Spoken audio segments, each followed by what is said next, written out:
28শে ফেব্রুয়ারি 2025 ইংরেজি তারিখে সৌদি আরবে রমজান মাসের চাঁদ দেখা গেছে।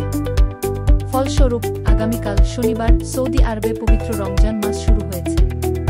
ঐতিহাসিকভাবে বাংলাদেশে রমজান সৌদি আরবের একদিন পরে শুরু হয়, যার অর্থ কমিটির আনুষ্ঠানিক ঘোষণা না আসা পর্যন্ত রবিবার রোজা শুরু হওয়ার সম্ভাবনা রয়েছে।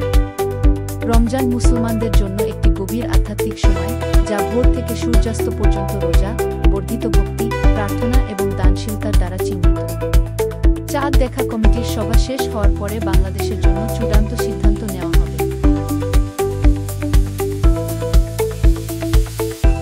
নবগঠিত রাজনৈতিক দল জাতীয় নাগরিক পার্টি আনুষ্ঠানিকভাবে তাদের আহ্বায়ক কমিটি ঘোষণা করেছে।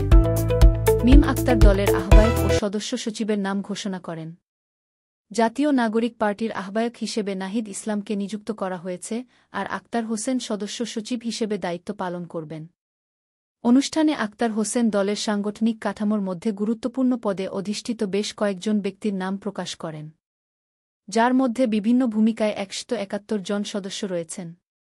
সামান্থা শারমিন এবং আরিফুল ইসলাম আদিবকে দলের সিনিয়র যুগ্ম আহ্বায়ক হিসেবে মনোনীত করা হয়েছে।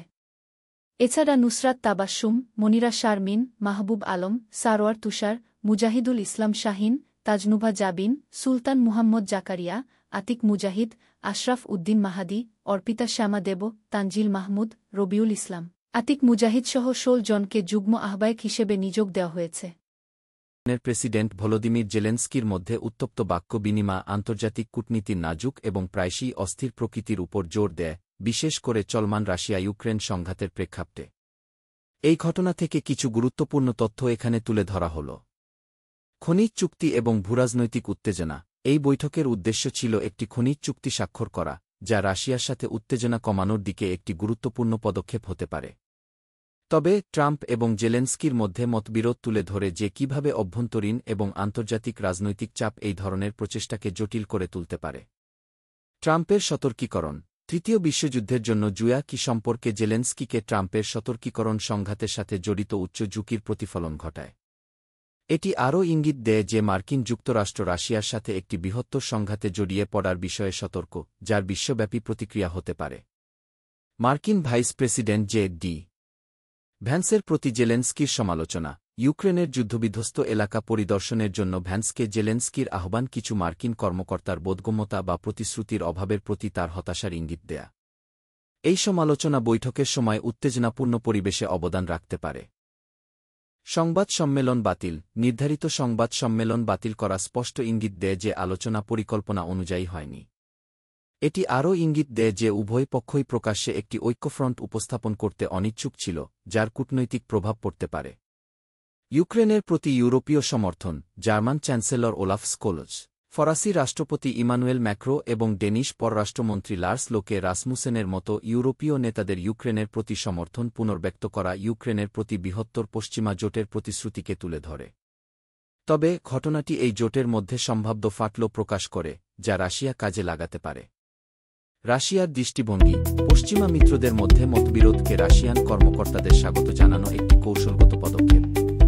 বিভক্তি তুলে ধরে রাশিয়া পশ্চিমাদের ঐক্যবদ্ধ অবস্থানকে দুর্বল করার লক্ষ্য নিয়েছে, যার ফলে সংঘাতে তার নিজস্ব অবস্থান শক্তিশালী হবে। প্রায় 1 বিলিয়ন 100 কোটি বছর পর পৃথিবীতে অক্সিজেনের ঘাটতি দেখা দিতে পারে। সূর্যের তেজস্ক্রিয়তা বৃদ্ধির কারণে কার্বন ডাই অক্সাইড কমে যাবে, যার ফলে উদ্ভিদের সালোকসংশ্লেষণ বাধাগ্রস্ত হবে। ফলে বায়ুমণ্ডলে মিথেনের পরিমাণ বাড়বে এবং অক্সিজেনের স্তর একেবারে নেমে যাবে। প্রায় 200 কোটি বছর পরে সূর্যের বিকিরণ সমুদ্রের পানি সম্পূর্ণ শুকিয়ে ফেলবে। তখন পৃথিবীর অবস্থা অনেকটা প্রাচীন আর্কিয়ান যুগের মতো হবে, যেখানে অক্সিজেনের পরিমাণ ছিল অত্যন্ত কম। এই গবেষণা আমাদের ভবিষ্যতের প্রতি নতুন করে দৃষ্টি দেয়। যদিও এটি অনেক দূরবর্তী ভবিষ্যতের কথা, তবে এটি বোঝা যায় যে পৃথিবীর পরিবেশ এবং বাস্তুসংস্থানের পরিবর্তন স্বাভাবিকভাবেই ঘটে থাকে। অক্সিজেনের এই পরিবর্তন এবং প্রাকৃতিক প্রক্রিয়াগুলো মহাবিশ্বের বিবর্তনের অংশ। এই বিষয়ে আপনার কি মতামত? আপনি কি মনে করেন মানুষ ভবিষ্যতে এই পরিবর্তনের মোকাবিলা করতে পারবে? পৃথিবীতে অক্সিজেনের অতীত পরিবর্তন।